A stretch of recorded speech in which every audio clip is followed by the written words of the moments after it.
Hey guys, welcome to the seventh video of Linux interview question and answer series. If you have not watched the previous six videos, I'll put the link into the description. You can watch them and I hope they're useful for you. And if you like the videos, click the like button, subscribe to the channel and hit the bell icon to get the notification. Guys, your support will motivate me to make more videos. You can also write in the comment box below if you want me to make a video on a specific topic. So without further ado, let's get directly into our first slide, and the question is how to use OpenLDAP for centralized authentication. What is OpenLDAP? OpenLDAP is a lightweight directory access protocol. Yes, it is a protocol, is an industry standard lightweight widely used set of protocols for accessing directory services. Active Directory is used for users to store their details and log in into the systems. This is what you have to understand. A directory service is shared information infrastructure for accessing, managing, organizing, and updating everyday items and network resources. Resources such as users, groups, devices, emails, address, telephone numbers, volume, and many other objects. The LDAP information model is based on entries. An entry in LDAP directory represents a single unit or information and is uniquely identified by what is called a distinguished name, also known as DN. Each of the entries attribute has a type and one or more values. What is an attribute? An attribute is a piece of information associated with an entry. Entry of what? Entry of any person who wants to log in into the system. So the types are typically mnemonic strings such as CN for common name or mail for email address. Each attribute is assigned one or more values consisting in a space separated list. So let's have a look of the flowchart, how it works. The following is an illustration of how information is arranged in the LDAP directory. So if you can see, we talked about mnemonics is nothing but the short forms. DC is for domain controller, which is our domain, that is maybe .net, .com. Then comes the actual domain name. Here it is written as example. It could be any domain name, the organization. Then comes the organization unit OU, which consists of the people, or the organization unit could consist of servers as well. Then comes the UIB, that is related to the people, those who are logging into the system, and these information are stored in Active Directory. So for example, if you log in into a system, what happens? That credential goes into the Active Directory and it searches for the information. Yes, if it found the information, then only you get the login into that system. This is what the process is. Coming to our next question, that is explain about symlink and hardlink. A soft link, it is also called as soft link or symlink, does not contain the data in the target file. So you have to understand, symlink does not contain any data. It just points towards the data.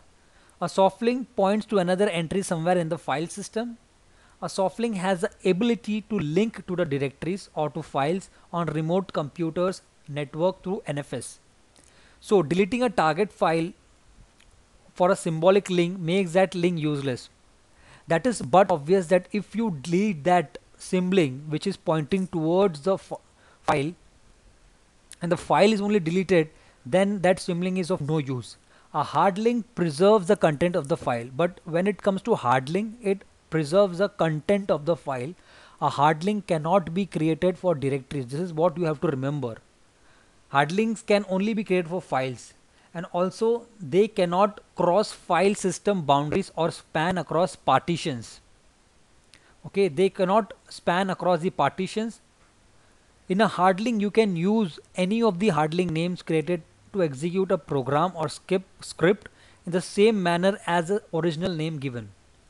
So how using which command the symlink is executed, and that is ln is a command, -s source file and the symbolic link. This is how a symlink is executed, and for the command for hard link is ln, again the text file, the another text file that you want to preserve the content.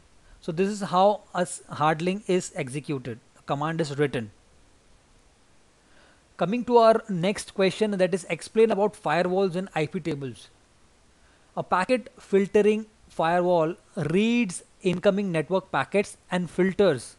Filters is nothing but allows or denies the packet based on the header information in the packet. The Linux kernel has inbuilt packet filtering functionality called netfilter. You have to remember each and every point. If you don't understand some points, you can stop the video, you can read the points, and then you can move forward. Okay, so two services are available in RHEL 7 to create, maintain and display the rules stored by netfilters, that is firewall D and IP tables. Just you have to remember in the terminology used in RHEL 6 for firewall is IP tables, and for the terminology used in RHEL 7 is firewalls.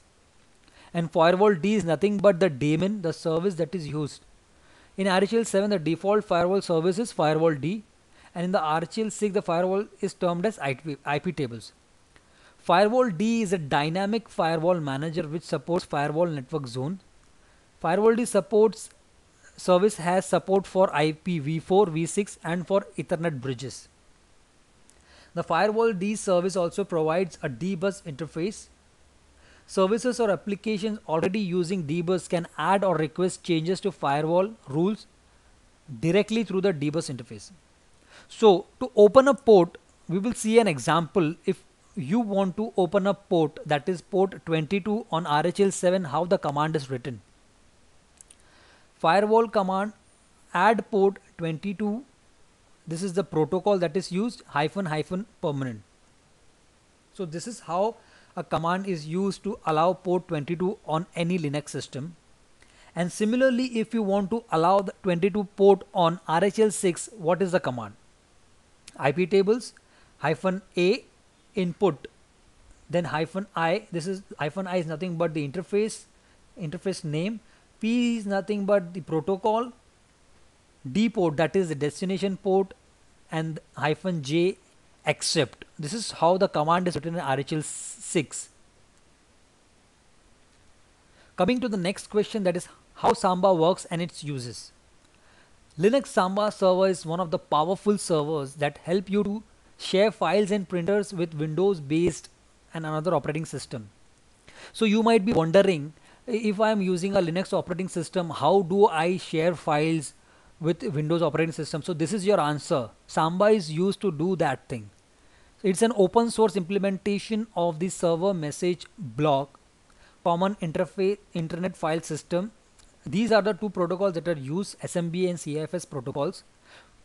This means you can use a Linux server to provide file sharing, printing and other services to other non-native Linux client, that is a Microsoft Windows system.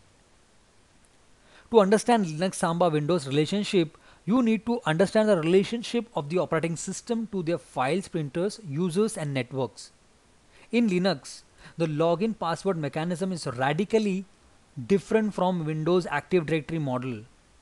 Thus, it's important for the system administrator to maintain consistency in the logins and password across both platforms. Users may need to work in different environments and may need access to different platforms for various reasons.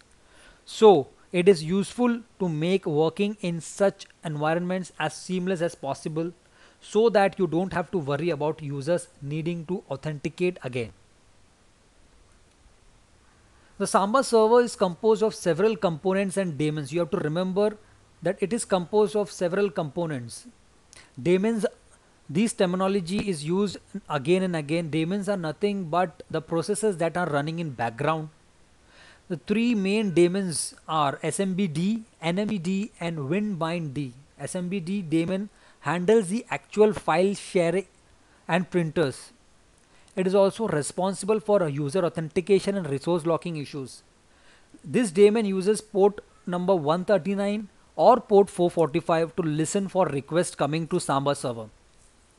The NMBD daemon is responsible for handling NetBIOS name service request, and it uses port 137 to listen for requests and handle requests from master browser, domain browser and Win servers, like when you open My Network Places in Windows. So with Windows 2000, Microsoft moved to the DNS naming convention as a part of its support for Active Directory to make name services more consistent. You shouldn't need NMBD anymore unless you intend to allow very old Windows hosts on your network to access your Samba shares. The WinBindD daemon can be used to query native Windows servers. Okay, so this daemon is used to query native Windows server for user and group information. So that's it for Samba. We'll move to the next question. Then the next question is, what is network bonding and teaming? Bonding and teaming are both same functionality. The only difference is bonding is used, the terminology bonding is used in RHEL 6 and the terminology teaming is used in RHEL 7. So network interface bonding is nothing but it is a mechanism used in Linux servers which consists of binding more physical network interfaces. Why do we bind more network interfaces? The only reason is we want high availability. If one interface goes down, the other interface is available to bring the packets from the networks. To provide more bandwidth than a single interface or provide link redundancy in case of a cable failure. This type of link redundancy has multiple names in Linux such as bonding, teaming or link aggregation. So bond 0, this is used as load balancing and also called as round robin. What happens in this is traffic is transmitted in sequential order. Sequential order means one packet goes from one network interface and the other packet goes from the other interface. This mode provides load balancing and fault tolerance. Active backup is the bond 1. Only one slave network interface card is active at one given point of time. That means there are two network interface card, one only is used at a particular time and that one goes down. The other card will be active only if the active slave and network interface card fails. Teaming does the same functionality. The only difference is used in teaming. It is used in RHEL 7 and bonding is used in RHEL 6, which I have already informed. So that brings us to the end of this video. Thanks for watching. And as said earlier, if you like the video, click the thumbs up button, subscribe to the channel and hit the bell icon to get more such videos. Signing off as of now. See you in the next video. Till then, take care. Bye bye.